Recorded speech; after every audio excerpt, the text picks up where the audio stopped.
So I start my day with that, the one that created me and the one that created the earth, because he knows all things. So my question usually starts with, God, what do you want me to do today?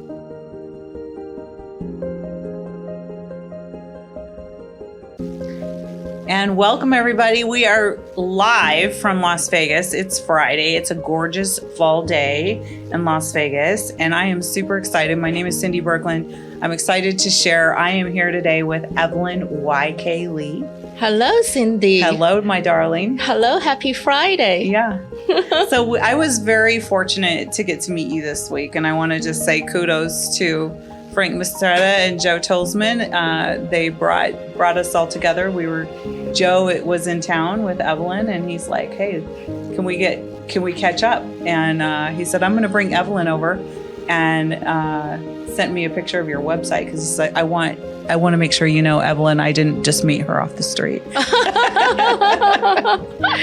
But this is exciting. I want to hear and share with my friends and family like what you do and what your background is. And Joe said you two are two peas in a pod and why we're here together today. Wow. And we can just share a little bit about what we've got going on in our lives. Well, I want to say thank you so much. I feel so grateful and full of joy and delight to be here because just check out the Bellagio Hotel and then had dim sum lunch and then Uber here. And then after this, we'll be heading to the airport. Yeah. So within this short timetable, we can able to meet up yesterday and then the day prior. And then we had such a good time sharing and getting to know each other. Yeah. So I feel like it was a God thing because I had a really full schedule.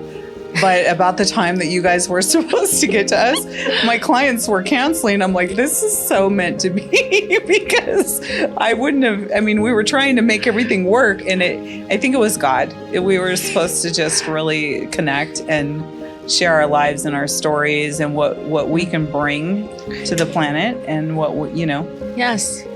Well, absolutely. I am a strong believer of God's timing. Yeah. I believe in timing. I think our life on earth is so short, such a short time. And we only have so many moments, minutes, seconds. Well, you know what I want to hear, because I was really impressed with your website and what you're up to.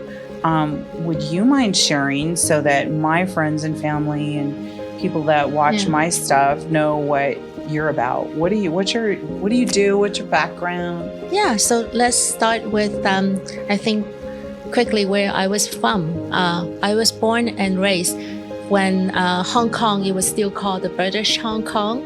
Oh wow. Okay. So that was before 1997, before Hong Kong hangover back to China, mainland China. So I was born in the eras that we were the colony of England. Wow. So I have that a bit of British in me. I still feel that way, even I yellow skin. And I am Canadian, so I educated in Canada. I had my high school last year when they still have grade 13 back then. Now I don't think they have grade 13 anymore. So I was very fortunate. My parents, very hardworking, entrepreneurial. They had the business in garments, so they have a factory. And that's awesome. Yeah, so I was. Was the factory in China or in Canada? Hong Kong. Back then, it's still Hong Kong. Gotcha. Yeah, before. Yeah. Okay. 97. So I was very lucky. I was able to come from Hong Kong and then move to Canada. I had my education there. And then I moved from East Coast, Canada, which is where Toronto, like the high school I went to, is called Hamilton. Okay. Hamilton is about 1 hour away from Toronto. So that's where I think my Canadian roots were from. Okay. And after that, after high school, I moved to the middle part of Canada. Canada is pretty big. It's like It's the very U.S. huge. We're just like neighbor, Yeah. right? So middle part, they also call it the prairies because it's very flat. Okay. Yeah, kind of like Texas. Okay. Yeah, Houston, like those areas, not so hilly, like, kind of like, I think Nevada too, like fat, Yeah. pretty fat. Of course have some mountains. Like, So where was it in Canada? the high school was in Hamilton. University is in Manitoba. Manitoba is the province. It's like equivalent to state in the U.S. Got you. Yeah, so went to university there. So I had my education in commerce. I have an honor degree, means that supposedly it's a more condensed, like it has more stuff into that degree. So I did all the commerce courses, like marketing, accounting, finance, all that. So I learned entrepreneurship as well, because they actually have a major called entrepreneurship. And back then, it was a long time ago. It's not like now. It's like more than 20 years ago. That's exciting that they do that. I think we need to do that in our country much more. Well, you like can where have you one. get dumped into what you're going into. You know how doctors will have to do their time at the hospital until they can't graduate until they've done so many years. Yes. I feel like every business, no matter what you're going into, you should be doing that. I feel like too many students are brought out of university and they're just still clueless as to where to even start. You're so right. Yeah. I remember, like, we have to do business plan. Yeah. So to write a business plan, imagine a new business we're going to start, and so there's a heavy duty. There's a lot of contents in the business plan. Yeah. So after university, I moved to British Columbia. That's where Vancouver is, and I just only stayed in Vancouver for a short time, and then I moved down. I was very lucky. I was very fortunate. I got opportunities, so I offers, and then so I was started my venture capital, investment, venture stuff. Actually, in America, in San Francisco, in Silicon Valley. Okay. Wow, what a great place to start. So I'm actually... You were working for a firm? No, I was always working on my own. Good for you. That's pretty impressive that you started just on your own. I was very fortunate. Yeah. I'm very lucky. So how were you getting your clients back then? I didn't get them. They come to me. So how was that happening? Yeah, I think God sent me. Wow. Seriously. Therefore, I'm very grateful all the time. Yeah, I guess timing and just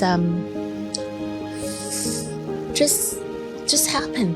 Wow. In my life, a lot of that are like that. Just I follow the flow, and then it happens.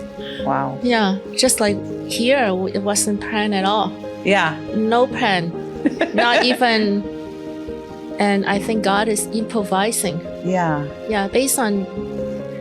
I was listening to your sharing. I was very, very impressed. I was like, wow, I did not expect like some of the experiences that you had shared, and I was very impressed how I don't know you. Like I just met you at your house a couple of days ago, and the other gentlemen, they were talking.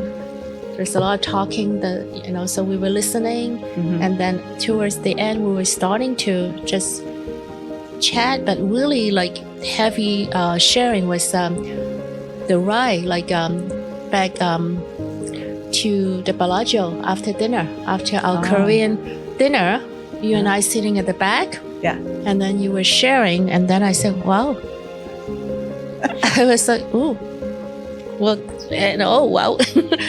So I felt God was saying something. I'm always very open-minded because I travel a lot. So I have this very open-mindedness, my view. Yeah. Isn't that amazing? The more we travel, the more we become like that.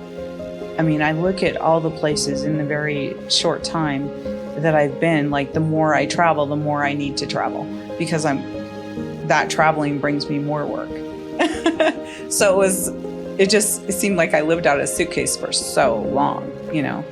I haven't been anywhere since July. So for me, this has been the longest in many, many years that I have, you know, it's only September. So I'm like, I haven't traveled in 2 months, which is to me great. It's a long time because I was living out of a suitcase. You know how it is, you know.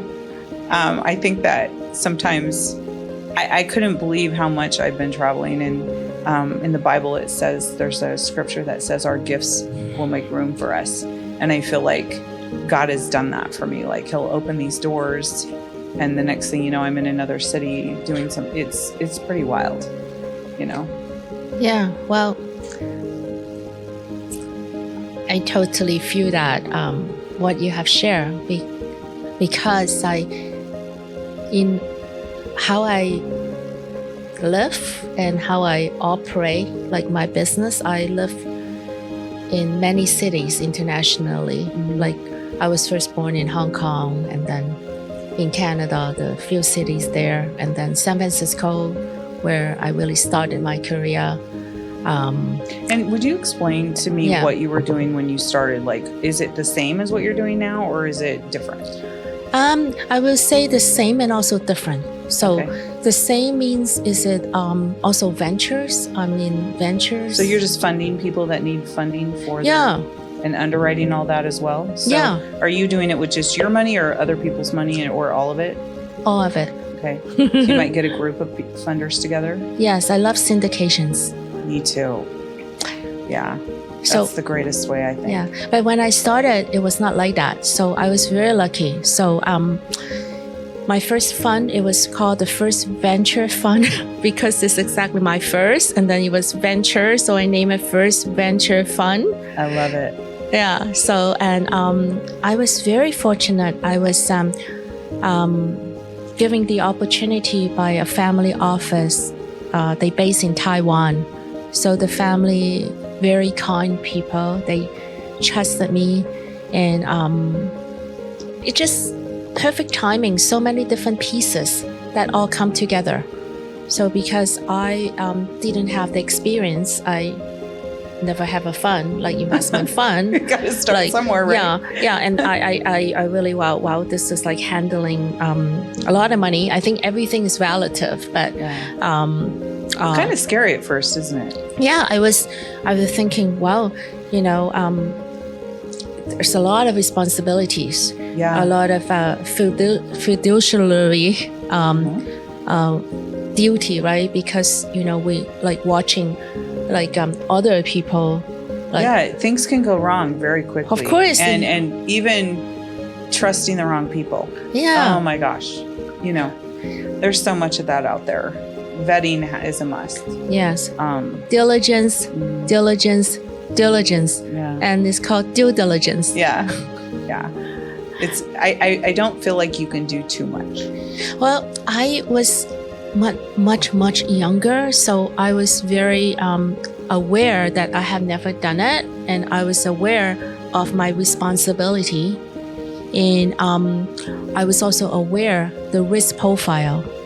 I was aware that can lose all the money because the startups, like the ventures, and like on average, like most of them will be gone in a few years. Like, you know, 10 ventures, luckily maybe 3 or 4. Like that's a very, very good scenario. Yeah. Right? And just normally 1 or 2 in about like 5 years. Yeah. a lot of times, sometimes even gone.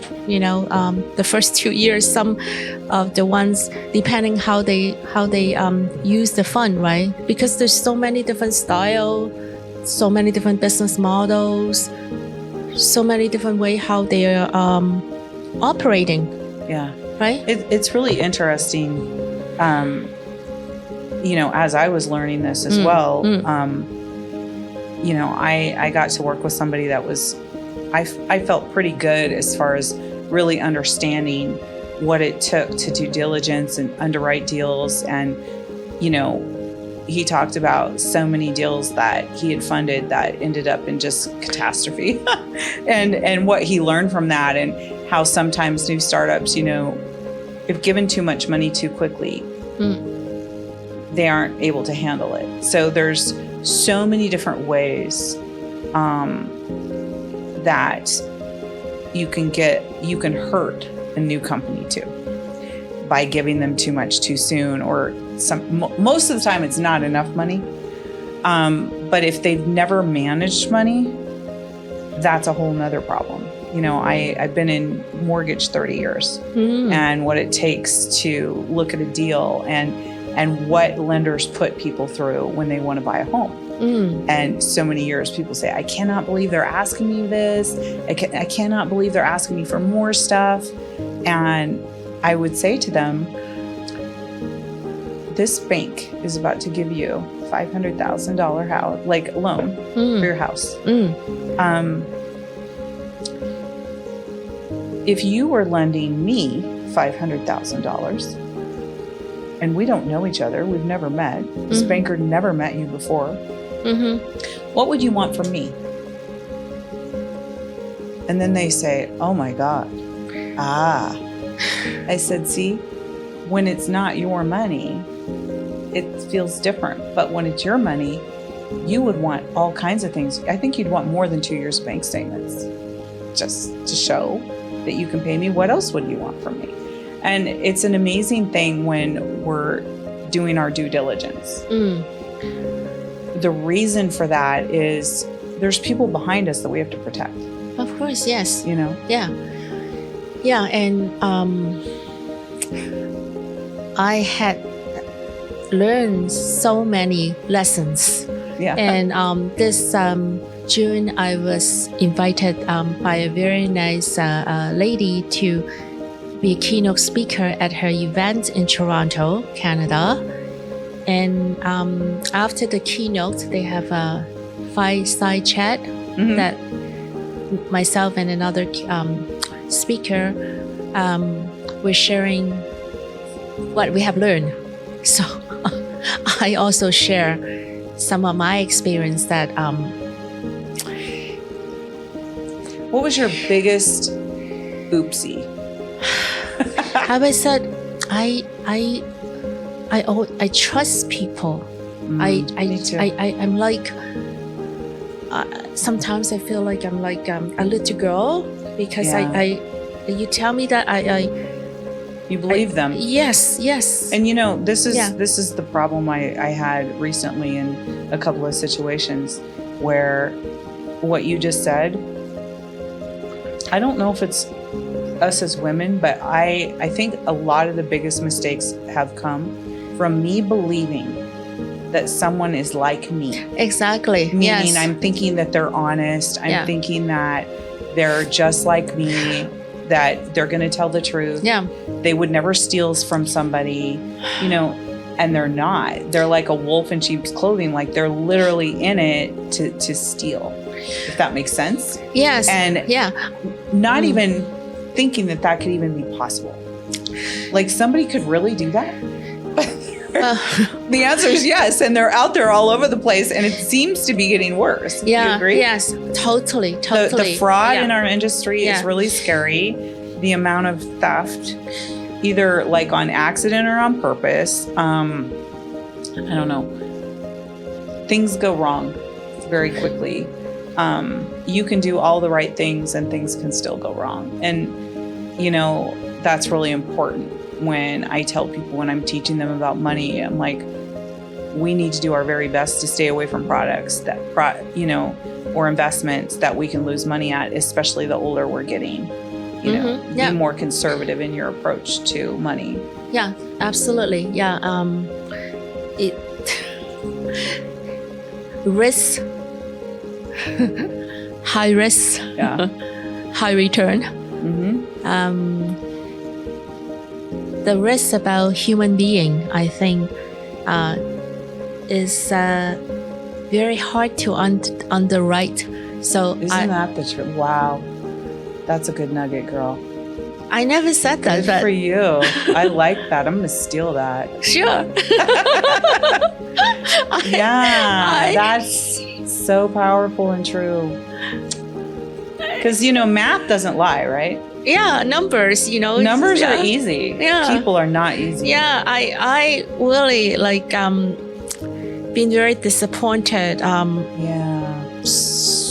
A lot, and it's but I still think as human being we need to have hope, right? Trust. Yeah, I've had experiences where I put so much trust in a human being, and I'm like, did all the right things, felt like I did all the due diligence, all that, and they still not knowing that they were dark inside. And people will put forward what they want you to know. It's like in dating at the beginning, everyone's on their best behavior, right? I think in venture it's the same thing. You have to, it's like, I equate venture and when you're making an investment or you're partnering with somebody, it's like getting married. You really need to know that person because you're getting into business or getting into bed with them, and you need to know what's good about them, but most importantly, you need to know what's not good about them or their flaws or what can happen if things go sideways. Because I have experienced people that I'm like, I cannot even believe that when things have gone sideways, how you responded. Yeah, absolutely. How can you call yourself a human being treating another person like that? Isn't that amazing? Yeah, I had to share some little secrets. I have never swear. I always courteous and nice and sweet, and I think I'm that's pretty my nature. Keel. Yeah, thank you. But I started the last few years to swear. Yeah, and getting worse and worse. I understand. I was cannot imagine I have that side of me. Wow, because of all this experiences that. Yeah. And then I was so upset even at myself. Why when you trust somebody and you're like, ends up bad? Yeah, and some I knew the person long time. I shared the same in Toronto, that the lesson learned, and it's really hurtful too. Yeah. And then betrayal. Yeah, you felt this person, and then at the end of the day, not really, because how can? So I think the best due diligence, there's a saying in Chinese. My Chinese are not so good, but I remember when I was a little girl, the long, a really long journey, okay, and then let's say the longer it is. The horse, you're riding on the horse, or you're riding, and then on the journey, the longer it is, and then you will gain the knowledge about how powerful is the horsepower, the strength of the horse. Because if let's say you and I we have to go somewhere, say we ride a horse, we're sitting. So let's say it's just half an hour. Okay, the horse probably can handle that half an hour. Mm-hmm. But let's say if an hour, let's say 2 hours, let's say 3 hours, And let's say even longer, right? Let's say it's a multi-date journey. Wow. So the longer the journey, and then things come up then, right? Yeah. So the horse might all the time needs to stop and then like, I don't know, horse maybe drink water or whatever. So I think time is also the best due diligence. Yeah. Time. Yeah. As we go into business with people, how they show up over long periods of time is a good indicator. And, you know, I think even being in business by yourself, if you're the owner, it's like how you show up for yourself too. Like I've told stories of, you know, I used to tell my team that when you're in business for self and you're an entrepreneur by yourself, you're the solo owner. You can't fire yourself. But there has been so many events that you've got to push yourself beyond. You know, normally when people work a job, it's an 8 to 5, they go home at 5, they're done. Okay, they can take off that hat and they're done. As an entrepreneur, you're never done. And typically, I have always had like normally like work hours 8 to 5, 8 to 6, I'm working in my business. But it's when after 6 o'clock is when I'm working on my business, developing the new relationships, going out to networking events, going to dinners, going to happy hours. And that's when I'm meeting those relationships. And it's so important that I do those things. Well, there's been so many nights where I was exhausted. I went and picked up the kids from school, took them home, got them food. Now I've got to go to this event. And I did not want to go. I had to drive all the way back across town. I did not want to go. It's in those moments that you get back in the car and you drive across town and you get to that event is the juice, the juiciest part of the fruit that you don't realize when you miss that event what you happened. But I can tell you in some of those events when it was like I was up against a wall and I'm like, I'm exhausted. I just want to sit home. I'm done with people. And I go to an event like that and like the floodgates open. And it's because in that moment when you're just like, I want to quit tonight. I want to quit. I want to go home. That you don't quit. It's amazing. It's that test of time that do you do that for yourself? Do you quit on yourself when you need to be pushing the hardest? Isn't that amazing? Amazing. And you had 3 kids, right? Yeah. Amazing. Single mom. Yeah. How can you do that? I mean, I can't handle. I don't know how I did it. You know, I think it was just a day by day stuff. Like my daughter has just had her second baby and the baby was very preemie. And so she has a 2-year-old and then the little one. And just how she receives me now, like, Mom, I don't know how you did what you did. Because she's fortunate she can stay at home. She has an amazing husband who's an amazing provider. And I didn't have that. So I don't know how I did it. But it's like I didn't get, like, my kids gave me a reason to do whatever I did. Like, they were my reason why. But in business, it's got to be more than that. Like, you don't have the option of just having the cherry 8 to 5. You know, if you're going to make the bigger money, you got to do more than the average bear. So you have been a single mother many years. Gosh, I look back. I would want to say since 2008. Yeah. It's been a while. Yeah. So my youngest is now 20. Wow. And youngest? My youngest is 20. Oh. Yeah. How about the oldest you have? She's 32. Wow. Yeah. You look fantastic. Thank you. Beautiful. I decided I'm not going to participate in aging. I don't think we need to do that. Yeah. Well, it's like it's a mentality. Yeah, really absolutely. I still look at myself like I'm 26. I still feel like I don't know. I'm like, I feel like a kid still. Yeah, you know what I mean? absolutely. I feel like I'm just a wiser kid. Yeah. But I I try to stay young in my mindset of being like a child, having a childlike, like the Bible says to have faith like a child, like just believe, So I try to look at life as I'm still young. I'm still a kid. I can look at things with childlike wonder and all that, Absolutely. Yeah. That makes sense. Of course. I'm like that all the time. Yeah, because I have friends that are my age that they'll talk about how old they are, and I'm like, oh, don't even say that. Like, we're the same age, and I'm not old, Like, what are you talking about? I just don't. I think old is a mentality, or age is a mentality. Does that make sense? Absolutely, yeah.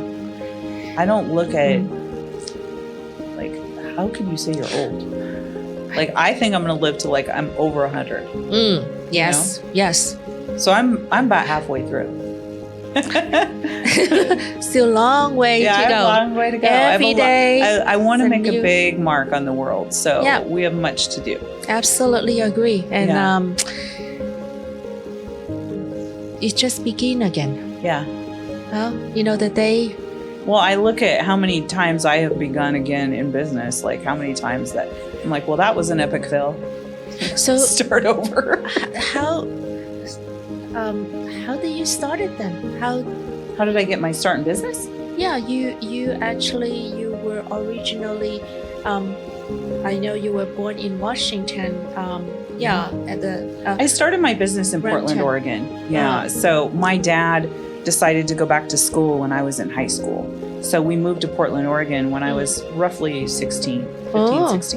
So I graduated high school, did some college. In college, my dad had they had just spent all my college money on my dad's master's degree. So when it was time for me to go to school, there was no money left. So I had a scholarship, and then the second year, I was kind of on my own. So as I was in school, I didn't do broke very well because I was like having to work to pay for school, and there was just nothing left. And I was truly a starving college student. So I decided I couldn't do broke well. So I just started working jobs. So I started working 3 jobs through college. Well, when I quit school, because I was like, I just can't do this. It's just not for me. And I got recruited. I always had such work ethic. I would have companies call me, like I'd be working with a friend, and my friend would say, you really should talk to my girlfriend. She's a kick butt worker. And I would get recruited to another company. So I started in title and escrow. And then I got recruited into finance, and I did finance. And then I was doing very well in finance. And then a mortgage company called me and said, we heard about you. So I got into mortgage, and I loved it. But I was working for a bank, and so we were limited on the money that we could make. But I just kept learning, like, the more loans I do, the more money I'll make. Well, then I was promoted to Vegas. I was given a branch. And so I flew to Vegas, signed unseen. Whoa. They said, do you want a branch in Vegas? I said, sure. They have palm trees. It's sunny there. Absolutely, I'll go, And I got down to Vegas and went, oh my God, it was a totally different world. Totally different. And I realized that working for a bank was not going to work in this environment. So I went out to broker, and I would say within a year and a half, I opened up my own mortgage company. Wow. And so I just worked my way into that. So the experiences I was gaining along the way just made me really, really good at what I was up to. So yeah, I opened my mortgage company and kicked butt. We were just doing well. And then the crash in 2008, then we weren't. It was start all over. So I had to leave the business for a while because there was just no money to be made. The economy had completely crashed. We had a complete depression. I lost everything I had. And it was literally with 3 kids in tow now, 1. Instead, the first time I was starting with 1 child. Now I have 3. And it was like, oh my gosh, I got to feed these kids. What am I going to do? And I went into timeshare for about 6 years. And did not like it at all.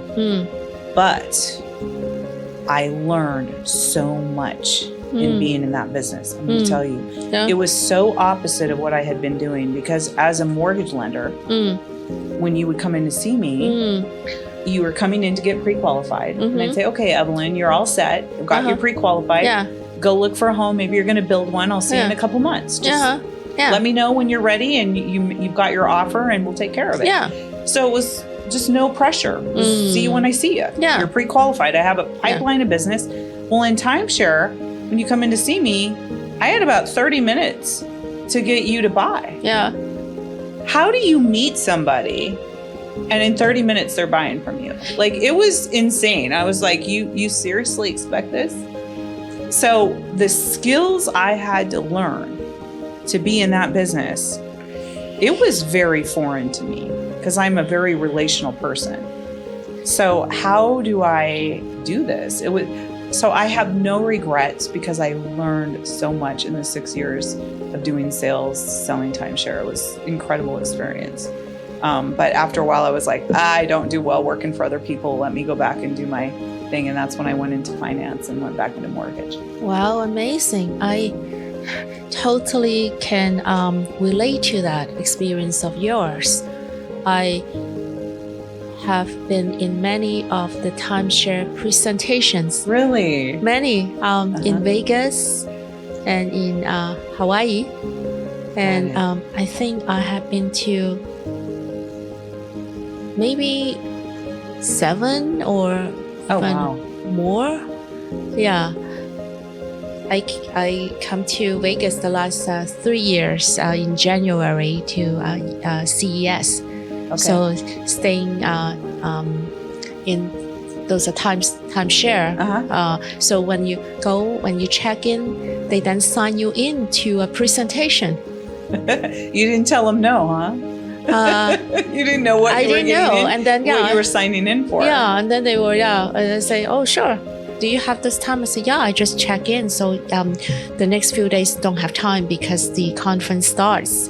But the first day, yes. They roped you in. Yeah. So I have been to the Hilton one. I have been to, the big ones, right? Yeah, I worked for Hilton for 3 years and Wyndham for 3 years. Wyndham too. I've been to Wyndham, and there's the other one. And in Hawaii, I've been to the Marriott, and then the Hyatt. Yeah. So it took me maybe I think 7 times. I think I'm just trying to count how many times, because every year I go back and then I go to one, right? So and and sometimes after you go to one and next door they give you another one. They say, oh, you can go to the Ritz-Carlton. I say, oh, Ritz-Carlton, no. So it's hard because I felt like so much pressure going to, and then they really trying to sell the timeshare. They did a very good presentation. The one in Vegas is actually very good. The one they had it in area. They're beautiful. Yeah, and then upstairs, like, whoa, really like beautiful everything. Yeah, they feel like really stressed. And I did better once I worked with owners, because owners are. You're working with people that have never had timeshare, and then there's owners. So I did better when I was already working with owners, because they already loved the product and they wanted more of it. So it's different. But I didn't like the sales part of it, like, because I'm not a good pressure person. I don't, as a salesperson myself, I don't want to be pressured for anything. So if anybody starts to sell me something, I'm backing way off. I don't like that, I think you did extremely well that you last for so long, because I eventually just got my timeshare. Oh, I bought it back. That was like 3 hours. They were like, how many of them? They were like 1, 2, 3 of them. Yeah. 3 men. Yeah. 3 hours. Yeah. The first one, and then have to, because I ask questions, and then someone, oh, this is like let's get another person, and then the sales manager came. Yeah. So I did it. I was very different, but for me that was like just stopover, because I didn't enjoy doing it, but it was something that was required of me at the time. So we got to, when we have kids and single mom, there's certain things you got to do that you don't want to do. You know, I look at when my kids tell me, oh, I don't want to work that job, or I don't want to do that. And I'm like, since when does wanting anything have to do with anything? You know, like sometimes we just get to do what we get to do. That's it. Yeah. You know, but they don't have anything at risk, you know? So I think for a lot of us that once we become business owners or we're single parents, we do have a lot at risk. Or even being with a partner, like your kids, you don't have a choice to just not feed them. They want 3 meals a day plus 2 snacks. So that costs money. You got to take care of them, right? Well, it's amazing. I have so much admiration of women that are mothers. Like I have never been that role of like a mother, but I think, wow, so much work. I mean, and mother that also work. Like imagine like taking care of so like I've been in business. I mean, it's hard also, very, very hard. But imagine if like the last few years I have to take care of my mother. She's like getting sick, and then I was like, wow, she's like becoming like my baby. Yeah, and then isn't that amazing how it shifts? And it's just like, wow, how like other women, if they're taking care of the baby and then doing work, like I was like it's not easy. Like 24 hours, because when she's sick, she's like crying baby. She like keep on calling you, and I was in meeting, and then my phone call, like I said, wow, 7 missed calls. Mom, 7 missed call. Wow, somebody's spoiled. Yeah. And then I was having a lunch, like working lunch, and all of a sudden, like in a club, it's not supposed to pick up, you cannot talk inside the club. So, but it's raining, so it was like shaking the phone. So you in a lunch business meeting, so you cannot just let it. So I say, oh, sorry, excuse me. So stand up, and then mother, hey. So I'm imagining the kids calling their mom while Well, my kids, like, thank God I had people helping me take care of them, and that wasn't going to be an option. When I'm running a company, I can't have them calling all day. Like, that's had somebody to help with them, because you can't do something well and being interrupted all the time. So even like I look at people that we have a business meeting and they're taking another call, and I'm like, we're here to do our business. So that was always something that my kids learned, that, hey, I'm kind of it. I'm our provider. And if you're not bleeding to death, don't call me at work. You know, I had a nanny or somebody helping us, because like they can't just call whenever I'm working. You know, I'm making money for our family. You train them. Yeah. Yeah. You train your 3 kids. Yeah.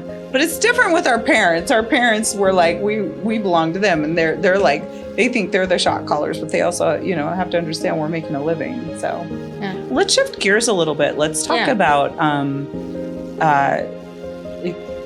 what do you think? Should we start talking about like our faith and what we had come up with yesterday? Like, we learned some things about each other, and we learned some things. What do you think?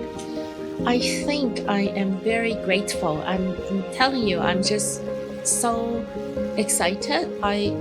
Like that first night when I started to learn about you, because we didn't have the chance. It was like the men, they were talking the entire time.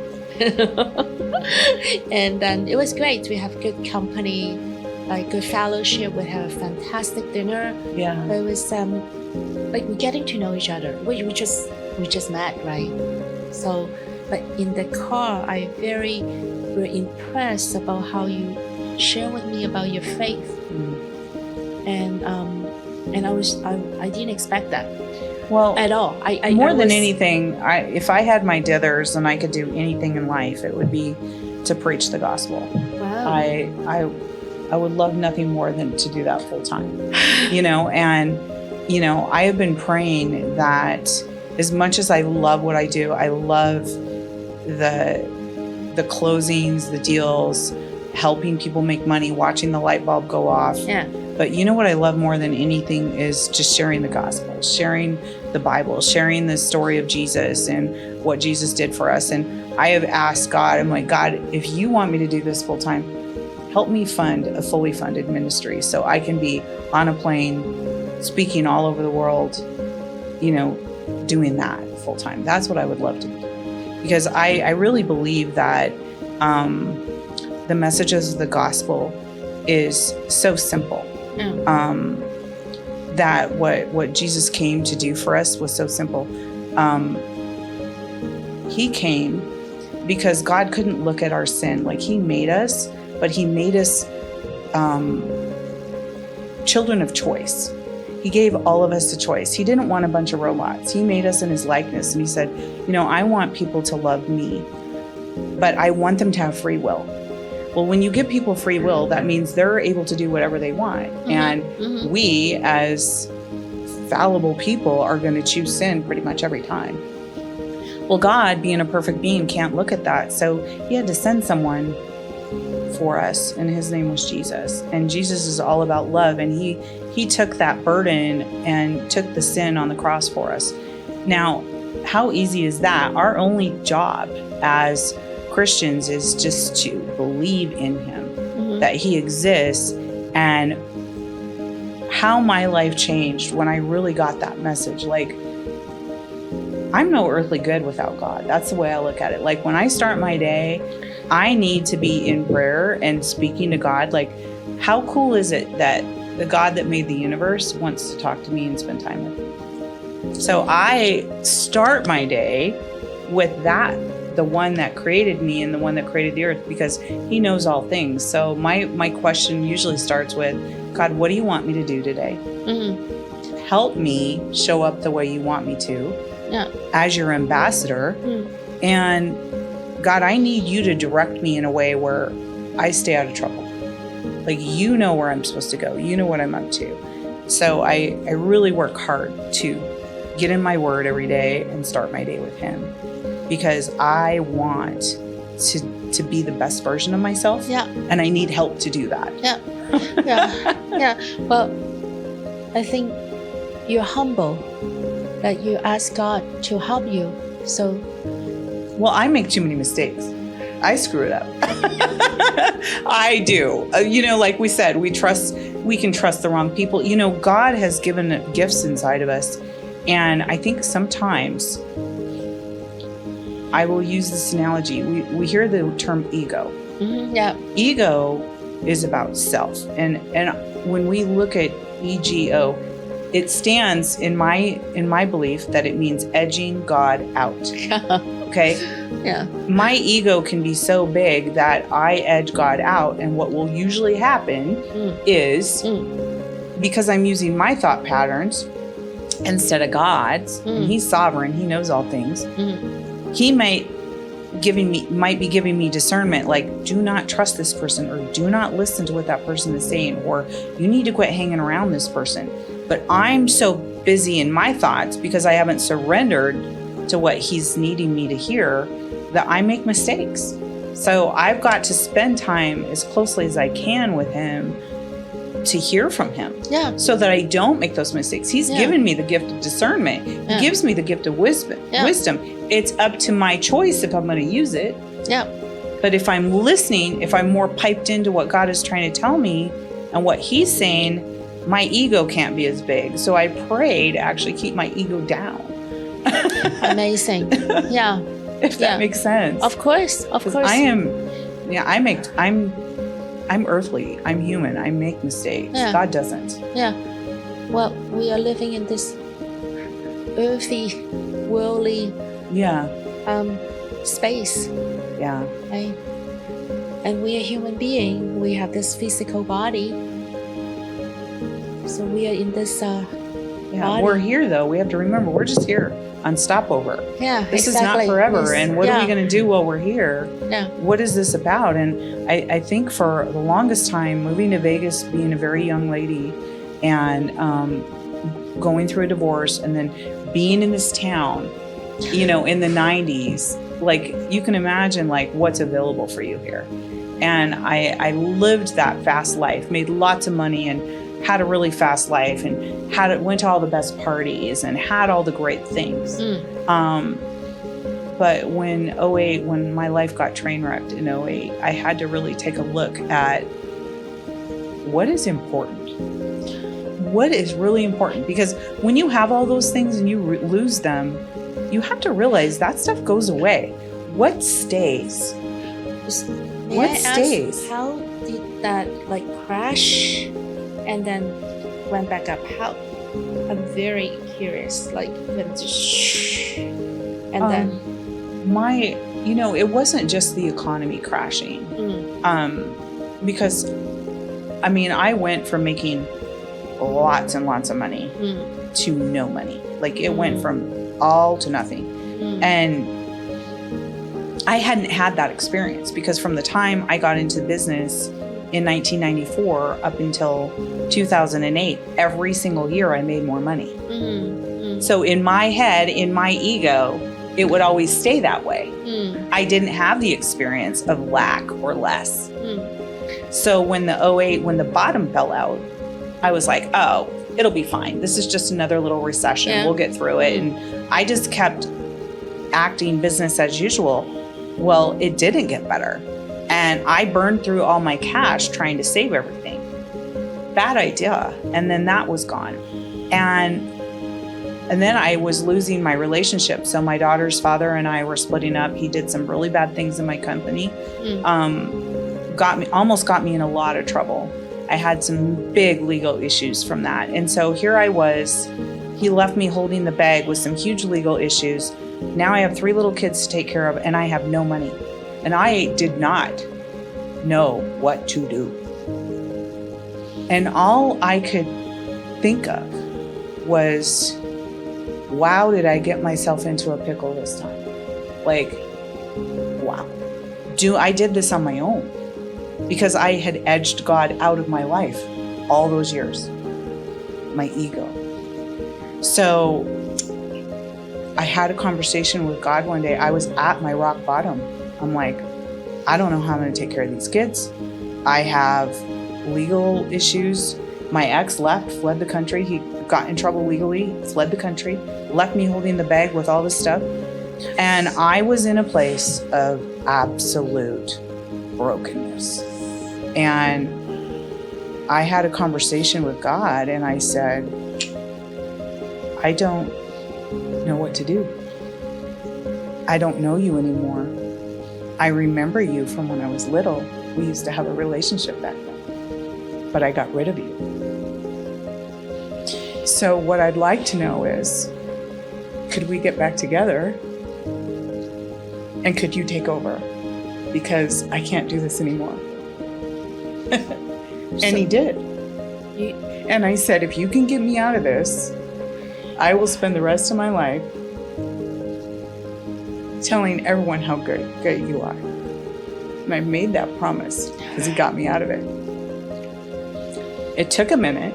His timing is perfect. But I became a very changed person because I had to lay down my life and let him take over. And when that happened, and when I allowed him to do that, everything in my life changed because now I have something that no matter what's going on in my life, it's lasting. I don't have to worry what I lose, what I gain. I have him. That's all I need. Because he never leaves me and he never betrays me. He never sells me out. He never lies to me. That's somebody you want in your corner. So when people ask me, I always say, who's the CEO of your company? I say, Jesus. God is my CEO.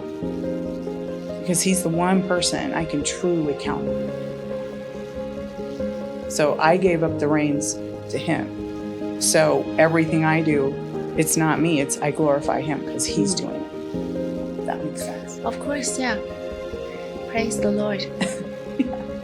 It's pretty cool. So it's a different way to do business now. But I find if I don't watch it, if I constantly let my ego, if I keep letting my ego run things, that's where the mistakes happen. So I have to stay a surrendered vessel to him. So your father was a pastor, Yeah. right? Yeah. So when you I was wanted to raised in go- the church. Yeah. So you have been in the church environment since you were a little girl all your life. Yeah. And being a pastor's kid Yeah. was difficult Uh, because I didn't have the emotional maturity being little to understand. I saw a lot of people that I thought looked like hypocrites, or I'm like, I don't want to be like them. They're not good Christians, or they're mean, or as a child and a young teenager, I didn't understand that when you have a church is like a hospital. People are coming to the hospital because they're sick. Yeah. So that would be like asking somebody really sick in the hospital to not act like a jerk. Well, they're sick. They don't feel good. People are on their worst behavior when they're sick, right? Yeah. So when we're emotionally sick or we're spiritually sick and we come to church, it doesn't mean we're healed. We're going there to get better. We're looking for help. So I didn't know that. So I would see people in church and I'm like, I don't like these people that say they're Christians, or not understanding they're there for help. We're all there to learn. We're all there to get better. We're all there to get answers. It doesn't make it mean we're going to be perfect once we become a Christian. So that's why I turned my back on the church and all the things that God in my mind represented, which meant in my mind, I have to walk away from God because I don't want to be like these people. Does that make sense? Yeah. So I walked from that and I said, well, I could do my life on my own. I don't need God.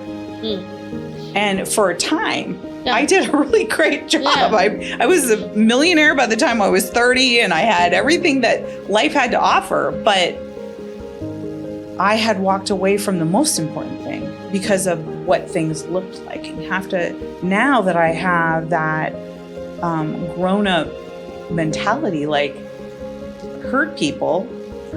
Yeah. They're hurting. They're Yes. looking for help. Yeah. And often we find it in church, or where people will find, they're trying to mask their hurt in the bottle or drugs or alcohol or, whatever that may be. And some people are coming to church, they're trying to find help, and it's not for me to judge that anymore, but I judged it as a young child. That's why I walked away from all things that represented God. Now I know better, but always work on my judgments, because we don't know what someone else is walking.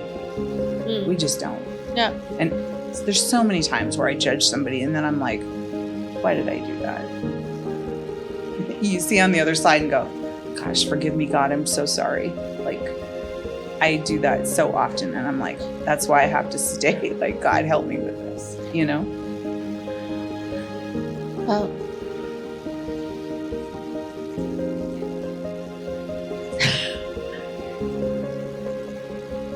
I can totally relate to you. I think we're very lucky, very fortunate, very blessed people, have a lot of gifts. And at times when we were like on top of everything, we thought it's all... I did this. Yeah. No, we didn't. We had help. Yeah. Isn't that interesting? Yeah. And the best time to learn and to grow as a person, as a human being, is at those The worst of times. Yeah.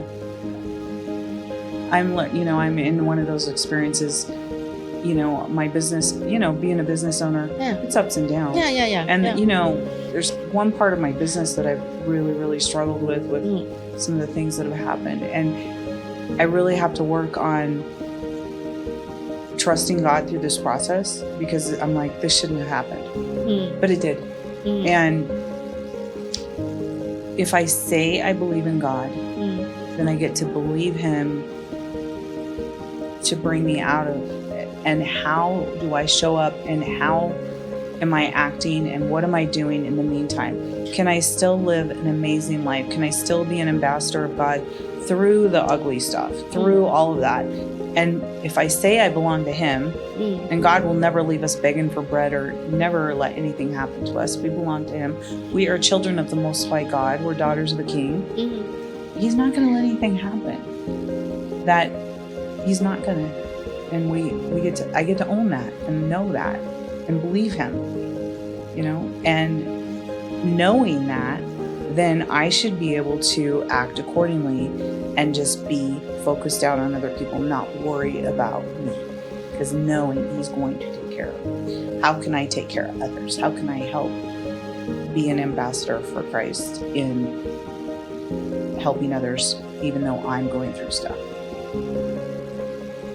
That to me represents who Jesus was. He was always loving people, and even He went through very difficult times on earth, and He was still, all He did was love other people. So, yeah, it's learning one of the 10th commandments. The biggest thing I think is learning how to love unconditionally. It's easy to say that in this world is. Yeah, when people do you bad, and I'm like, oh my gosh, how am I going to deal with this? So what are you planning to accomplish in like the rest of this year, and then going forward the next few years? This is the last quarter. Yeah, this quarter, I want to finish up. I want to. There's a couple of cases that I'm working on. I want to bring in, and I really want to finish up the business, all my work by around November 15th. So that I want to go to North Carolina and hang out with my daughter and her husband and the babies. So I'd like to spend the good ending of the year, like spending time with my kids and my family. And probably having some really cool events at my house, having some Christmas parties and stuff like that. But I'd really like to get out and do some ministry work by the end of the year. I'm like, God, if you want me to go somewhere and you want me out, I'll do it. Make it happen. But God always makes things like I said, our gifts will make room for us, right? So there'll be something that shows up where I just trust Him on that. But I'd like to start getting out there and speaking and doing ministry work by the end of the year. Fantastic. Have you in the past had speaking engagement and like ministry? Yeah, I've had several. I've done several workshops, but then I've been invited to women's groups to speak for them. And then I've definitely closed down a couple of 3-day events at churches where they have a revival or whatever. Yeah. So I've spoken at revivals. Yeah. All the time. Yeah, that's always fun. Wow, fantastic. That's my favorite. It's my favorite. And then I had other speaking events where there was probably, I would want to say 5 speakers. And, those kind of, I get invited to speak at business stuff all the time. But it's like when I'm able to be free to speak about what I want, that's when I love. I love it to speak, and if I could preach the gospel full time, that would be what I would choose. Wow, amazing. Yeah. Will you be open to maybe go to like somewhere that you have never been, like a different culture? Absolutely. Yeah, I've been invited. My pastor and his wife are going to the Philippines. I've been invited to go with them. They go all over the world, so I'm not, I'm not afraid to go. I would like to go with someone that I know and trust, especially, certain countries we got to go in with an interpreter, so they always have that usually arranged. But yeah, I'm down for whatever God wants me to do, Beautiful. Yeah. Last year you have been traveling quite a lot to other countries. How was that experience? Well, most of the time when I was traveling, it was vetting out family offices or learning about banking. Yes. I was interested in setting up a bank in Switzerland, so I went to an event with my brokerage to learn about that. And I got to deal with some of the most amazing people. We stayed in the Alps in Switzerland. It was really amazing. Yeah. I went to Madrid to vet out a family office. I went to Manhattan to, it's close, but that was vetting out a hedge fund. But yeah, most of my travels, it's because it's for work. Yeah. But along the way, God opens the doors. So when I'm in Miami is when I probably do most of my ministry. That's where God usually opens most doors. He's had me in Miami, preaching the gospel in some form of fashion. Wow, Also wonderful. in Miami. Wow. When was that?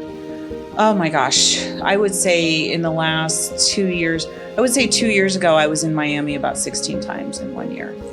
Wow. I was constantly coming back and forth. It was insane. 16 times in 1 year. That's amazing. Well, the plan was I was going to open up my hedge fund in Miami. And then I decided to open it up here, but then I got derailed. I had a couple of things happen that kind of put that on park for a while. So we'll get there. It's just I'm rebuilding back some things from that. So it's still in the works. God's timing, not mine. Yeah. Yeah. Totally. Yeah. So. Yeah. I remember I had an experience in Miami with a hedge fund manager. So he invited me to a very fancy lunch, and then he then introduced his investment offerings, and just very interesting was a younger investment professional, and I always remember that because I was very, very impressed with how sophisticated he was. And he was young and very ambitious. It's that way. Miami has got some very young, wealthy people. They've done, they've had some good things happen, whether it be crypto or just good investments, or there's a lot of young, wealthy people in Miami. And it is very impressive. I love it. Like I just found for me, Miami to be really refreshing. Yeah. Being in Vegas for so long, you kind of know who's who here, where the money's at. But in Miami, I was like, it was different and new and fresh for me. Yeah. So that's why I want to do both. I really want to have my hedge fund between Vegas, Miami, and Manhattan. Great. That's a very good triangle, right? I think that's so. Like, yes, this is really good. And then it wouldn't be bad to have my bank in Switzerland. So I've got big plans on the horizon. It's just going to require some good money. It's just the beginning. It is. All right. September 2025, and we still have another. I got 50 years to go. Exactly. Girl. Right. It's just like it's so exciting. Yeah. So it's I think this first time we are building our new friendship. Yeah. And then there are so many prospective, there's a lot we can do together, opportunities already. Yeah. And then it's so good to know that a woman that with the background like you have, and we from different background, but ultimately we are human being, right? And it's fascinating. Women really can I feel like the last few days, like our exchange, like that energy that have the will and interest to like explore. Yeah. Well, I think that you have a really amazing heart, and your desire for other people is goodness, and I think the world needs more of what you're up to, and I want to acknowledge you for that, because you really are a lover of souls, and I could tell that about you when I met you. I really appreciate that. I just want to acknowledge, I'm so grateful of what I have. A lot of time I forgot, because if you live the way, like a very good life, I work very hard. My brain doesn't stop, so that is also like working.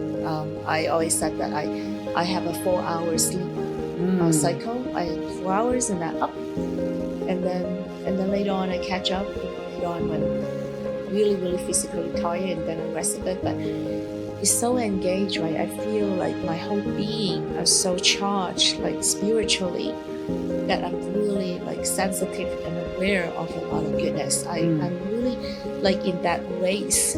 That's good. I'm in that race. I wanted to take charge of every single good moments, like every moment, because we never know how long, like that.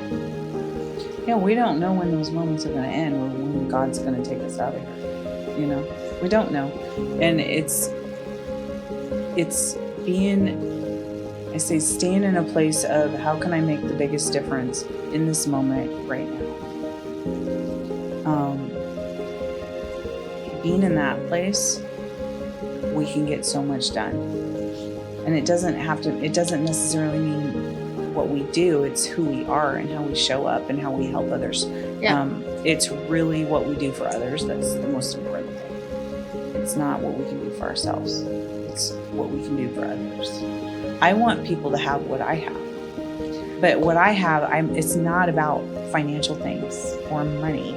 It's about who I have that walks with me all the time. I want people. I would be a mess without God. I wouldn't know how to operate through life. I wouldn't. So I feel like I'm so blessed, and I want everyone to know who He is and what it's like having a life walking with the Lord. It's amazing. My life is since 2008. To me, that's when my life really started. Even though I was 38 years old, I think. Wow. All that happened. So I feel like that's my new lease on life was 2000. I would love to another time to go really deep dive, even deeper. I can already have the picture of what you have shared. I'm so sure that all the little like details, how like that struggle and how like cannot just happen one day, cannot be like down, and all of a sudden the next day like this. Like, all those like God brings consistency to our life. Yeah. Yeah, the ups and downs aren't so great when we have Him. He's our buffer. So, I mean, I'm able to handle I can handle some really tragic things when I have the Lord in my life. I've been through some stuff that I'm like, I wouldn't have made it without Him, So in closing, let's wrap this up. But in closing, is there anything you want our audience to know? Well, that we haven't covered? I think we really have to count our blessing and be happy, be grateful and positive, and have to have this open mindset and be grateful. Doesn't matter what circumstance or situation or environment, because it's all about what you think. Mm-hmm. So I think there's so much pressures there's so much going on, and there's a lot of changes, like after COVID, how people live, there's this like this globally, like politically, economically, like there's a lot of mental challenges, and for also younger people. So yesterday, was like surprised to witness something like that never happened in your neighborhood, right? It's like, wow, what happened? Like, wow, these kids are so lost. So I think doesn't matter what age group, you know, I do think we have the power. We just have to be strong. It's not so easy. Like, I mean, like to just, if ever we're in that mindset that like not up, we just have to switch it back on to, hey, we're good, we're living, we're still living. Yeah. I'm above ground. Exactly. Yeah. Thank you so much. God woke me up another day. Yeah. Yeah. So yeah, I want to thank you, Evelyn, for your time today. I want to thank you for your time. And we've had amazing couple of days, and I give God all the glory and all the praise for everything that we've been up to. It's been wonderful. So let's close out. Is there a website or anything anybody could find you on? Do you have your? Is that the best way to get a hold of you? Well, I have been always like very like shy. It's kind of old-fashioned, like under like low profile. But I of course have a website, but the information about my background is actually maybe 50% of what I have done. And Lincoln, I don't have a really full profile. It's just like, because I have never really have to work for anyone. I've been entrepreneurial from day one. Mm-hmm. Like I've been my own boss, entrepreneur, like all these years running around the world, living my dream as a little girl. So anyway, how to get hold of me, reach out to Cindy. Yeah, okay, we could definitely do that. So if you want to get a hold of me or Evelyn, just reach out on my website. Every way to get a hold of me is on there. CindyBirkland.com. www.cindybirkland.com, and that's it. So thank you guys for joining us today, and we'll see you next time. Thank you so much.